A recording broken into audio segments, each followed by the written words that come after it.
Assalamualaikum warahmatullahi wabarakatuh. Selamat pagi pemirsa Trans 7. Etalase Khazanah pagi ini kembali hadir ke hadapan Anda untuk berbagi informasi Islami. Semoga menginspirasi dan menjadi motivasi aktivitas Anda hari ini.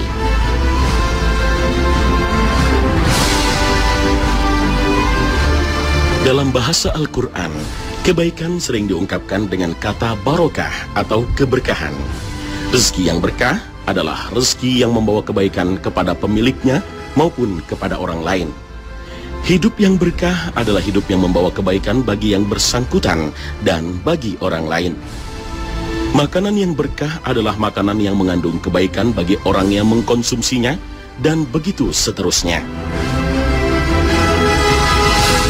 Dalam hal makanan, ada jenis makanan tertentu yang walaupun secara rasa maupun gizinya mengandung kebaikan, tetapi di sisi lain ia juga memiliki aroma yang kurang sedap menurut kebanyakan orang. Makanan-makanan seperti itu pada hakikatnya adalah makanan halal dan boleh dikonsumsi.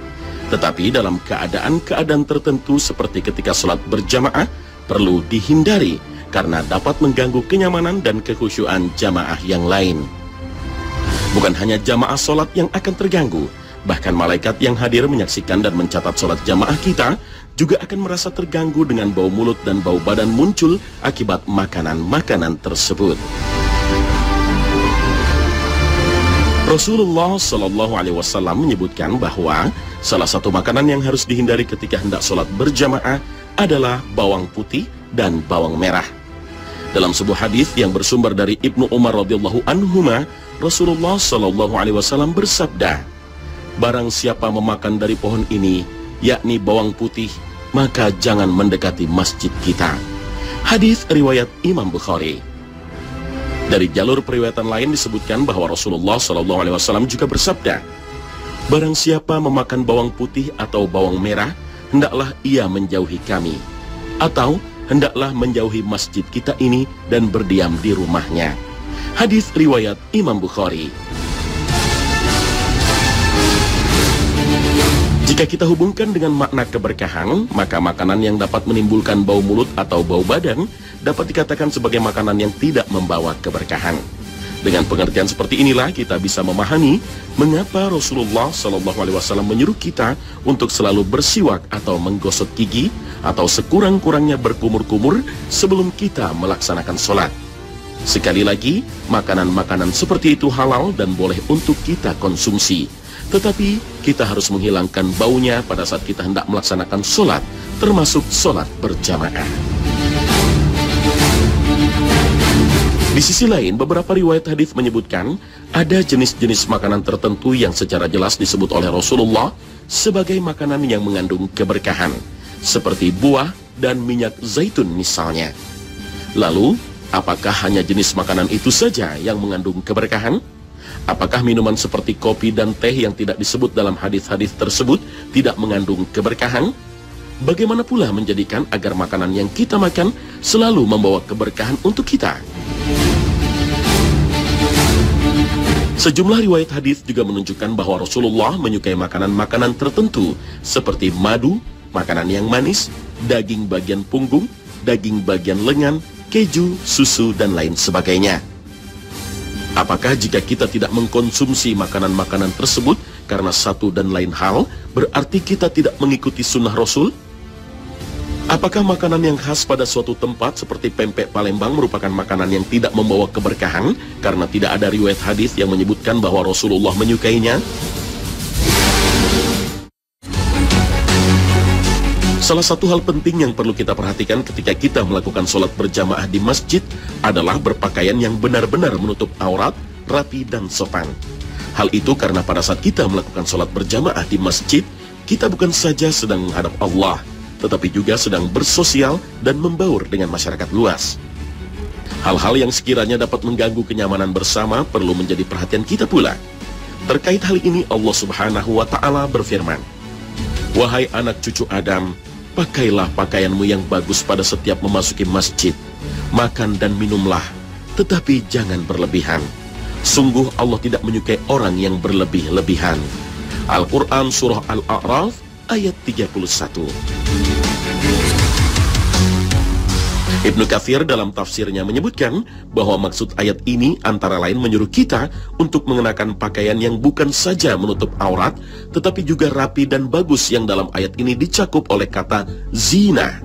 Dalam bahasa Arab, kata zina antara lain mengandung arti perhiasan atau sesuatu yang menambah keindahan pada sesuatu yang lain. Masih menurut Ibnu Katsir, memakai parfum atau wangi-wangian juga disunahkan ketika kita hendak melakukan sholat berjamaah, karena hal itu termasuk dalam cakupan makna zina. Begitu pula dengan membersihkan gigi dengan siwak atau sikat gigi.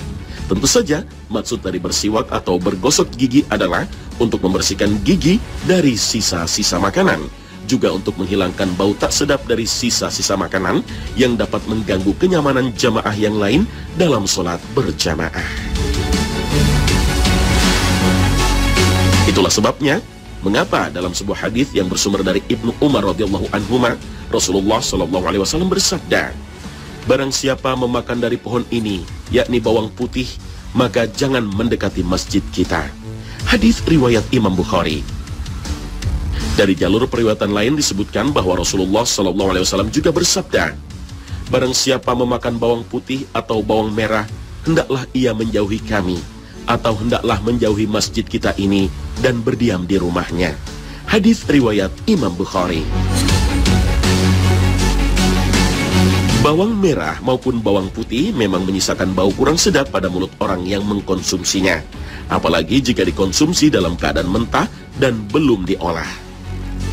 Dari hadis ini, mayoritas ulama menyimpulkan bahwa melakukan sholat berjamaah dalam keadaan mulut kita masih menyisakan bau tak sedap bawang merah dan bawang putih.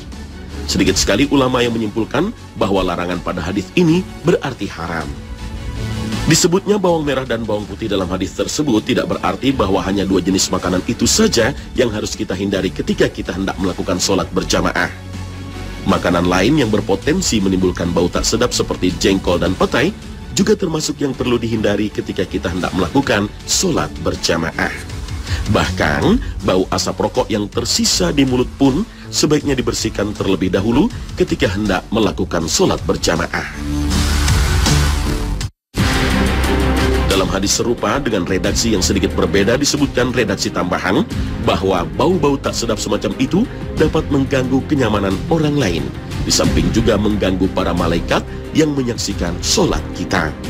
Rasulullah SAW bersabda, "Barang siapa memakan bawang putih atau bawang merah, hendaklah ia menjauhi kami, atau hendaklah menjauhi masjid kita ini dan berdiam di rumahnya, karena malaikat akan terganggu dengan bau-bauan yang membuat manusia terganggu." Hadis riwayat An-Nasa'i. Syekh Abu Abdullah Al-Maziri, salah seorang ulama fikih mazhab Maliki abad ke-5 Hijriah, bahkan menggarisbawahi bahwa bukan hanya bau mulut yang perlu kita hindari ketika kita hendak melakukan sholat berjamaah, tetapi juga bau-bau tak sedap lainnya. Ia mengatakan, para pakar fikih memasukkan bau-bau tak sedap yang timbul dari pekerjaan seseorang, seperti bau amis khas tukang ikan atau tukang daging dan sebagainya, termasuk bau yang perlu dihindari ketika akan melakukan sholat berjamaah. Lebih umum dari itu, ulama kontemporer berpendapat bahwa bau ketiak dan bau badan secara umum termasuk bau yang perlu dihindari ketika kita sholat berjamaah. Ia mengatakan, orang yang memiliki bau tak sedap yang dapat mengganggu jamaah sholat sebaiknya tidak usah berjamaah sebelum membersihkan bau tersebut. Termasuk dalam hal ini adalah bau mulut, bau nafas, atau bau hidung, atau bau ketiak yang menyengat.